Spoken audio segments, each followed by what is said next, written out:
नमस्कार। राजस्थान की तमाम फटाफट खबरों में आपका स्वागत है। राजस्थान की खबरों के लिए आपसे निवेदन कि यदि आपने हमारे चैनल को सब्सक्राइब नहीं किया है तो कृपया करके राजस्थान की खबरों के लिए आपके अपने चैनल को सब्सक्राइब करना ना भूलें। आप सब्सक्राइब करते हैं तो हमें हिम्मत होती है सही और सच्ची खबरें आप तक पहुंचाने की। तो क्या है आज की बड़ी खबर की ओर। पूर्व यूडीएच एवं स्वायत्त शासन मंत्री शांति धारीवाल ने यूडीएच एवं स्वायत्त शासन विभाग की अनुदान मांगों पर बहस में भाजपा सरकार पर नकारा होने का आरोप लगाया। धारीवाल ने कहा कि 7 माह हो गए, 7 माह में भाजपा सरकार का कोई ऐसा काम नहीं है जिसे उपलब्धि कहा जाए। एक काम बता दो पूरे राजस्थान में जो आपने शुरू कर दिया हो। केवल ये सुनने को मिलता है कि रिव्यू कर रहे हैं, जांच कर रहे हैं, देखेंगे। डीपीआर बनने डाल दी है, इसके अलावा कोई काम नहीं किया धरातल पर। पालिकाओं न्यास हो, अब तो 5 प्राधिकरण हो गए, सब में सारे काम ठप पड़े हैं। हमने प्रशासन शहरों के संग अभियान में 10 लाख पट्टे का लक्ष्य रखा और 13 लाख पट्टे बांटे। अब मंत्री कह रहे हैं कि कई फर्जी पट्टे बट गए, बटेंगे ही, पकड़ो। कितने पकड़े? 245 केवल। जांच करो ना, कौन रोकता है आपको। लेकिन क्या पट्टे बांटना बंद कर दें? लाखों बिल्डिंग प्लान पास किए। नाम हस्तांतरण के अभियान से हमने कितनी बड़ी राहत लोगों को दी। धारीवाल ने आरोप लगाया कि सरकार ने सारे काम अपने पोटली में डाल दिए, निकायों को कोई अधिकारी नहीं है। नतीजा ये कि हर दिन कागज आ जाते हैं कि सरकार इसमें मार्गदर्शन करे। मार्गदर्शन देवे कौन? कोटा दक्षिण में महापौर कांग्रेस का चुना था, वो इस्तीफा देकर भाजपा में शामिल हो गया। अब मजे की बात यह है कि कोटा दक्षिण निगम में प्रतिपक्ष का नेता भी बीजेपी का और महापौर भी बीजेपी का। उसका मार्गदर्शन मांगने 4 पत्र जयपुर आ गए। कमिश्नर की क्या करें? नेता और प्रतिपक्ष दोनों एक दल के हैं, ऐसा होता नहीं। रोज लट पड़ रहे हैं वहां पर, मार्गदर्शन नहीं गया आज तक। वहीं राजस्थान में भाजपा सरकार बनने और आगामी उपचुनाव की रणनीति पर मंथन के बाद पार्टी ने राज्यसभा सांसद मदन राठौड़ को नए अध्यक्ष की जिम्मेदारी दी है। नव नियुक्त अध्यक्ष मदन राठौड़ संसद सत्र की वजह से दिल्ली में है। उनसे मिलने व स्वागत करने राजस्थान के कई नेता दिल्ली पहुंचे। राठौड़ ने भी पार्टी के वरिष्ठ नेताओं से मुलाकात की। मुख्यमंत्री वजरलाल शर्मा भी 2 दिन दिल्ली में रहेंगे। मुख्यमंत्री व प्रदेश अध्यक्ष की शुक्रवार रात मुलाकात हुई। राठौड़ पार्टी नेतृत्व से विचार विमर्श के बाद अगले महीने पदभार संभालेंगे। मुख्यमंत्री वजरलाल शर्मा ने शुक्रवार को अमर जवान ज्योति शहीद स्मारक पर आयोजित कारगिल विजय दिवस रजत जयंती समारोह में देश के लिए अपने प्राणों की आहुति देने वाले जांबाज सैनिकों को पुष्प चक्र अर्पित कर श्रद्धांजलि दी। इस अवसर पर मुख्यमंत्री ने कहा कि विषम परिस्थितियों में सीमा पर मुस्तैदी के साथ मोर्चा संभालने वाले हमारे शूरवीरों की बहादुरी और अदम्य साहस अतुलनीय है। विधानसभा का बजट सत्र 2 अगस्त तक आगे बढ़ा दिया गया है। विधानसभा की कार्य सलाहकार समिति की शुक्रवार को हुई बैठक में 2 अगस्त तक के बिजनेस को मंजूरी दी है। पहले 29 जुलाई तक तय किया गया था। 29 जुलाई को बजट पास होगा। 30 जुलाई को गांधी वाटिका निरसन विधेयक लाया जाएगा।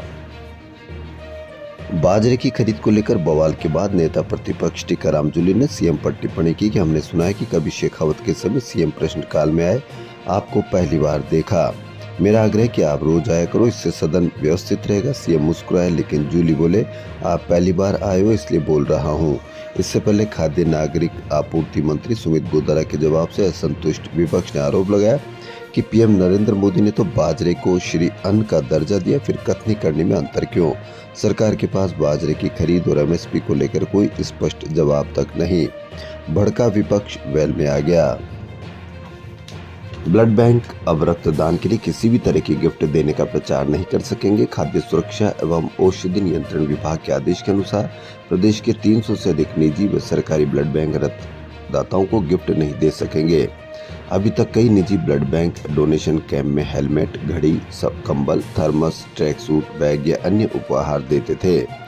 गौरतलब है कि निजी ब्लड बैंकों में गड़बड़ियों की शिकायत मिल रही थी। विभाग को जानकारी मिली थी कि कुछ निजी ब्लड बैंक ब्लड एकत्र कर अन्य राज्यों में बेच रहे हैं। इस वजह से राजस्थान में ब्लड की किल्लत होने लगी थी। पिछले 4 महीने में 2 ब्लड बैंक में गड़बड़ी सामने आ चुकी है। महात्मा गांधी स्कूलों में संविदा पर काम कर रहे 3658 शिक्षकों को शिक्षा विभाग ने बड़ी राहत दी। सरकार ने इन शिक्षकों के संविदात्मक अवधि में 1 साल तक की बढ़ोतरी की है। इसकी प्रशासनिक एवं वित्तीय स्वीकृति भी मिल गई है। आज भी जादू टोने पर कितना विश्वास किया जाता है, इसकी एक बानगी देखिए। राजस्थान के सलमपुर के अदवास गांव में गुरुवार शाम दिल दहलाने वाली वारदात हुई। एक दिन पहले जादू टोने के शक में फतेह सिंह नामक युवक ने शिक्षक दोस्त शंकरलाल की गर्दन काटकर हत्या कर दी। फिर पुलिस गिरफ्तार करने पहुंची तो अपना भी गला काट लिया। उदयपुर ले जाते समय एम्बुलेंस में आरोपी की मौत हो गई। इससे पहले वारदात के बाद 4 थानों की पुलिस आरोपी की तलाश में जुट गई। किसी को जादू टोने के शक पर उसको मार बैठे, फिर जादू टोने के शक में मार कर जब वो भागने लगे तो पुलिस आई तो खुद भी मार बैठे, यानी कि उसकी भी जिंदगी खराब, खुद की भी जिंदगी खराब। इस पर आप अवश्य कमेंट करें।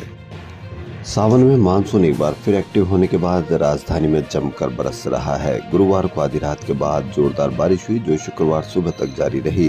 दोपहर बाद बारिश का दौर धीमा पड़ा। शाम को एक बार फिर कुछ इलाकों में हल्की से मध्यम बारिश हुई। मौसम विभाग के अनुसार एयरपोर्ट पर 94.8 मिलीमीटर बारिश रिकॉर्ड की गई। हाई सिक्योरिटी नंबर प्लेट पर बढ़ती पेंडेंसी को देखते हुए परिवहन विभाग ने ऑनलाइन आवेदन करने वाले वाहन मालिकों का बड़ी राहत दी है। परिवहन आयुक्त डॉक्टर मनीषा अरोड़ा ने ट्रैफिक पुलिस को चालान नहीं करने के लिए पत्र लिखा है। इसमें लिखा है कि जिन लोगों ने सियाम पोर्टल पर नंबर प्लेट के लिए आवेदन कर दिया, उनका चालान नहीं किया जाएगा। अरोड़ा ने बताया कि आवेदन करने वालों को ट्रैफिक पुलिस को आवेदन की स्लिप दिखाना अनिवार्य होगा। जेके लोन अस्पताल जयपुर में एक ही टेंडर को बढ़ाकर 5 बार नर्सिंग कर्मियों को लगाने के मामले में चिकित्सा विभाग और एसएमएस अस्पताल प्रशासन ने जेके लोन अस्पताल प्रशासन से 3 दिन में रिपोर्ट मांगी है। मालूम हो कि दैनिक भास्कर ने जेके लोन अस्पताल में संविदा पर गलत तरीके से लगाए गए नर्सिंग कर्मियों के मामले को उजागर किया था।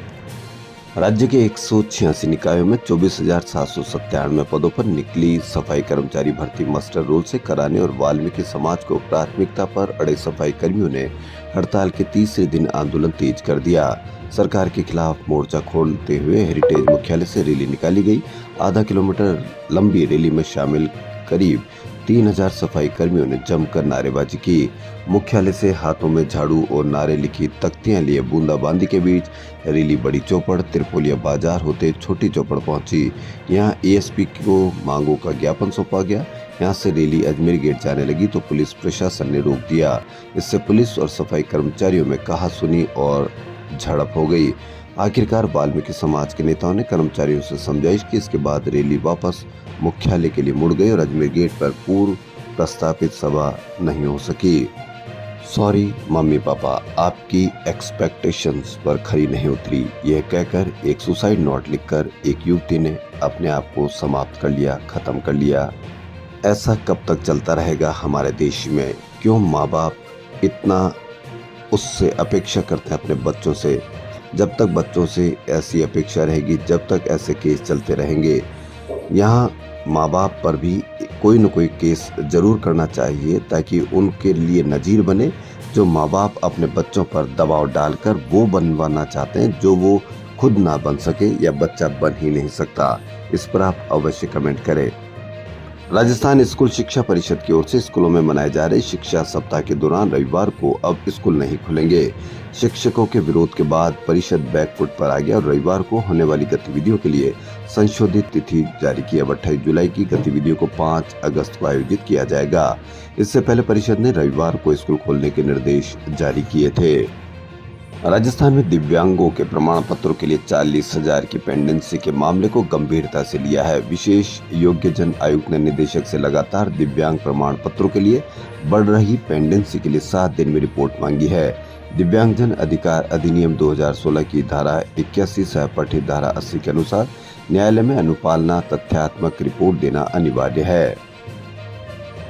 शिक्षा संकुल में शिक्षा सचिव कृष्ण कुणाल की अध्यक्षता में आयोजित बैठक के निर्णय को लेकर अभिभावकों में भारी रोष है। अभिभावकों ने शिक्षा विभाग के अधिकारियों पर आरोप लगाया कि जब प्रदेश भर के बच्चों ने किताबें खरीद ली तब अधिकारी जागे हैं। अधिकारी केवल दिखावे के लिए मीटिंग कर रहे हैं। अभिभावकों का कहना है कि इस बैठक में निजी स्कूलों में फीस एक्ट के प्रावधानों को कड़ाई से लागू करने, आरबीएसई और सीबीएसई की बुक्स को विद्यालयों में लागू करने, छात्रों पर अन्य पुस्तकों को खरीदने का दबाव नहीं डालने के निर्देश जारी करने और फीस कमेटी के गठन को लेकर निर्णय किए गए। कौशल विकास से ही देश में बेरोजगारी कम हो सकती है। यह उत्पादकता बढ़ाने का भी बड़ा आधार है। इससे प्रति व्यक्ति आय में वृद्धि होगी और जीवन स्तर में भी सुधार लाया जा सकता है। ये बात राज्यपाल कलराज मिश्र ने शुक्रवार को विश्वकर्मा कौशल विश्वविद्यालय के झालाना स्थित राजस्थान इंटरनेशनल सेंटर में आयोजित प्रथम दीक्षांत समारोह में कही। वे कार्यक्रम की अध्यक्षता कर रहे थे। उन्होंने कहा कि विश्वविद्यालय को चाहिए कि वह अपने यहाँ कौशल विकास से जुड़े ऐसे पाठ्यक्रम प्रारंभ करें जो विद्यार्थियों में मौलिक सोचने की शक्ति विकसित करने के साथ भावी जीवन के लिए उन्हें समर्थ बना सके। राज्यपाल ने यूजी पीजी के 590 विद्यार्थियों को उपाधि प्रदान की। शिक्षकों की तर्ज पर पदोन्नति के बाद मंत्रालय कर्मचारियों की भी काउंसलिंग से पोस्टिंग मिल सकेगी। शिक्षा विभाग ने इसकी तैयारी शुरू कर दी है। निदेशालय बीकानेर ने इसे लेकर सरकार को प्रस्ताव भेजा है। प्रस्ताव मंजूर हुआ तो मंत्रालय कर्मचारियों की पदोन्नति के बाद होने वाली पोस्टिंग में काउंसलिंग का सिस्टम लागू होगा। अब बिना आए वाहनों को फिटनेस सर्टिफिकेट देने और बढ़ रही अनियमितताओं को रोकने के लिए परिवहन विभाग ने वाहन फिटनेस सेंटरों की इंटर रीजन चेकिंग कराने के आदेश जारी किए हैं, जिससे आए दिन हो रहे फर्जीवाड़े पर रोक लग सकेगी। एक वरिष्ठ अधिकारी के अनुसार आदेश में चेकिंग करने का अधिकार तकनीकी रूप से सक्षम डीटीओ, इंस्पेक्टर और सब इंस्पेक्टर का होगा। जयपुर प्रथम के फिटनेस सेंटरों की जांच जालोर डीटीओ छगन मालवीय के साथ कोटा के एमवीआई अवधेश टांगी, जयपुर आरटीओ द्वितीय के सिरोही डीटी रजनीश्वर, एमवीआई भारत जांगीर और दौसा आरटीओ के फिटनेस सेंटरों की जाँच करेंगे।